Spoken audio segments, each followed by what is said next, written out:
Deuxième séance avec Steve Michelin pour l'entretien autour de son art poétique, autour de ses mots, autour de son lyrisme.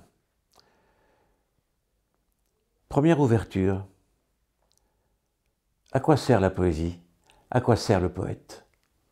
Je suis parti avec comme ça, c'est que ma mère était couturière.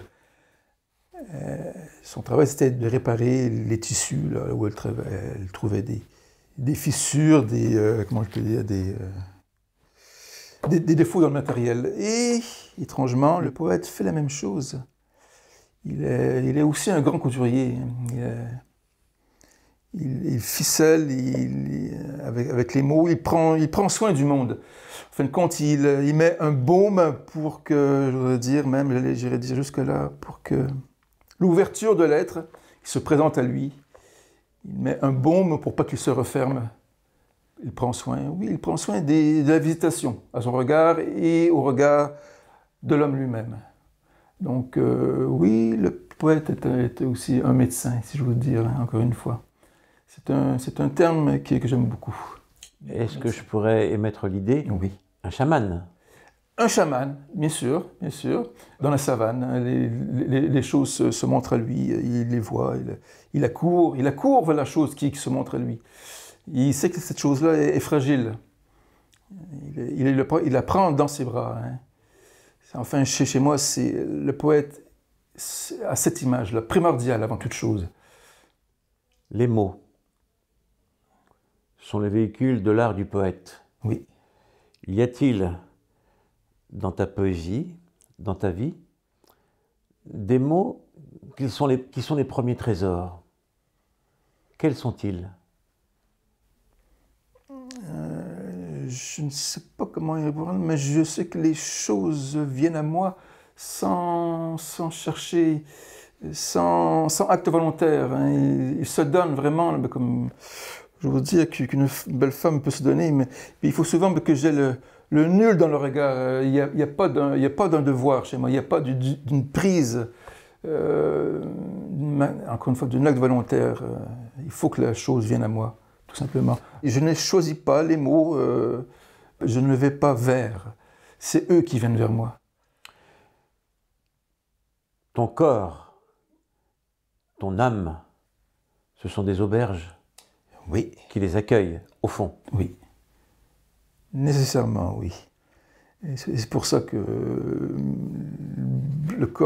mon cœur se sent serré quand les choses se donnent.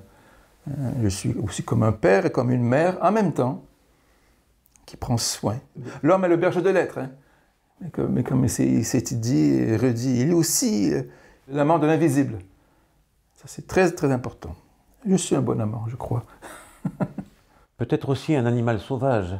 L'esprit du monde passe aussi par l'esprit des bêtes. Et on retrouve cette dimension dans tes poèmes. De plus en plus, j'essaie de faire une synthèse entre le floral, l'animalité et la femme. J'ai cru encore quelques reprises pouvoir faire, autant que j'ai pu écrire de textes longs, autant qu'avec le temps, je me suis dit peut-être que je vais pouvoir guérir le monde avec une seule phrase. Momentanément, dans un moment très court, pouvoir le guérir. Avec comme j'ai déjà écrit, la craie d'usure dans le sel cistercien. Une phrase pour guérir le monde. Oui. Mais je pense que les titres que le Petit Véhicule a édités, les titres que tu emploies, que tu fais imprimer sur la couverture, sont des phrases en elles-mêmes. Oui, bien sûr. Bien sûr. On pourrait les commenter? Parce qu'en fin de compte, je ne fais que reprendre, plusieurs fois reproduire la même idée. Bon, si dans un recueil, je choisis comment retenir un Dieu qui passe, ou comme l'autre, quand j'ai embrassé le chant, c'est toujours comment épingler le ravissement qui se donne à nous. Alors, oui, il faut que ça chante. Il faut que les images chantent, absolument. Chez moi, il y a un lyrisme nécessaire. Mais c'est vrai que je suis musicien aussi. Et j'espère faire que ma langue reste toujours dans l'enclos du village, des mots qu'on reconnaît, mais tissé d'une manière singulière. C'est ça. Et évidemment aussi, j'aime la musique moderne. Hein. J'aime Olivier Messiaen, alors le grand couturier, peut être à la mode aussi, veut dire dépasser son temps aussi. Il dépasse pas, il est riche de son temps passé, et aussi il est encore plus riche de son temps futur. Pour ça, j'essaie d'écrire une nouvelle langue, de nouvelles phrases. Dans ta poésie, on pourrait peut-être aborder ce que tu entends par le mot lyrisme, Oui. lié au rythme, lié à la musique, mais je veux dire, il y a l'émergence dans tes textes, une connivence avec les grands mythes. Tu en parles en citant les dieux comme Diane et d'autres, Oui, oui. comme Orphée. Oui, oui. Alors, comment cela vient à toi? Les mots mythiques comme Diane représentent seulement la partie de la nuit, la partie dont je ne sais pas comment ça se fait que les choses me viennent à moi. Gustave Thibon dit bien que le meilleur en nous est inconscient.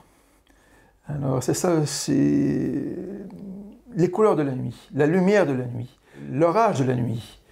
Et alors il faut que je m'empresse pour que ça reste bien vivant, ce qui m'est apparu au moment même que je ne sais pas comment les choses viennent. Il y a un empressement, de l'écriture au moment même, c'est vrai. Est-ce que cela se traduit par un son, une musique ou par une image? Oui, on reconnaît un petit peu notre ami Jean de Rivas là-dessus, que je suis bien d'accord avec lui.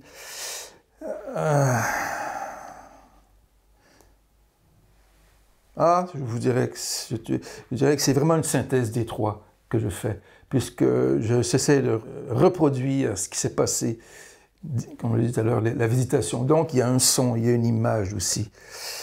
Ah oui, il y a tout ça. Une synthèse. J'aime faire la synthèse aussi de ces trois éléments. Organique, du tissu organique. Le tissu est un mot important. Oui. Ça rappelle ta maman couturière. Exactement, exactement. Cette prise devant cette ouverture, hein, encore une fois, ce tissu, encore une fois, le tissu organique. Et une sorte de blessure aussi, on a un baume. On met un baume sur cette blessure pour pas qu'elle ne se referme surtout, pour pas qu'elle s'envenime, pour pas qu'elle devienne, excusez-moi, l'image sèche. Aux yeux de tout le monde, dans la cité aussi.